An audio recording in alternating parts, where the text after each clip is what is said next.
Hello guys, இந்த பொங்கலுக்கு வந்து தமிழில் மட்டுமே ஒரு 6 திரைப்படம் ரிலீஸ் ஆக போகுது. இந்த 6 திரைப்படத்தோட எக்ஸ்பெக்டேஷன் மீட்டர் எந்த லெவலில் இருக்குன்ற பற்றி இந்த வீடியோவில் நம்ம ஷார்ட் பார்த்துருவோம். ஓகே வாங்க. ஃபர்ஸ்ட் ஆஃப் ஆல் கேம் சேஞ்சரோட எக்ஸ்பெக்டேஷன் மீட்டர் எந்த லெவலில் இருக்குன்னா 50-50 தான் இருக்குங்க. ஏன்னா வந்து இந்தியன் 2 மாதிரி ஒரு படத்தை கொடுத்ததுனால வந்து மக்கள் மத்தியில் ஒரு எக்ஸ்பெக்டேஷன் லெவலில் வைக்க முடியல.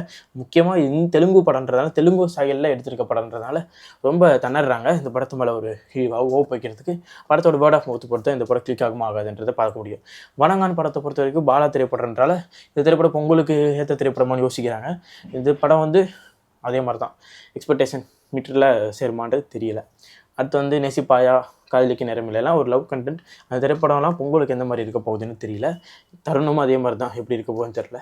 மதகஜ ராஜா தான் வந்து பொங்கலுக்கு ஏற்ற திரைப்படமா பர்ஃபெக்டாக தெரியுது. பொங்கலுக்கு ஒரு ஃபேமிலியாக போய் ஜாலியாக பார்த்துட்டு வர ஒரு கமர்ஷியல் திரைப்படமாக மதகஜ ராஜா இருக்குன்ற மாதிரி தோணுது. வெயிட் பண்ணி பார்ப்போம். எது வேணால் மாறலாம், எங்கே வேணாம். அதனால் வந்து பொறுத்திருந்து பார்ப்போம். கேம் சேஞ்சர் நல்ல ரிப்போர்ட் வந்து அது பிக்கப் ஆகலாம், என்ன வேணால் நடக்கலாம். Just wait and watch.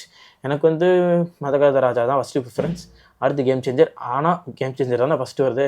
அதை நான் பார்த்துட்டு வந்து எப்படி இருக்குன்னு சொல்கிறேன். ஓகே, உங்களோட எக்ஸ்பெக்டேஷன் என்னன்றதை மறக்காம கமெண்ட் சொல்லுங்கள். எந்த படத்துக்கு ஃபஸ்ட்டு போக போகிறீங்கன்ற கமெண்ட் பாக்ஸில் கமெண்ட் பண்ணிடுங்க.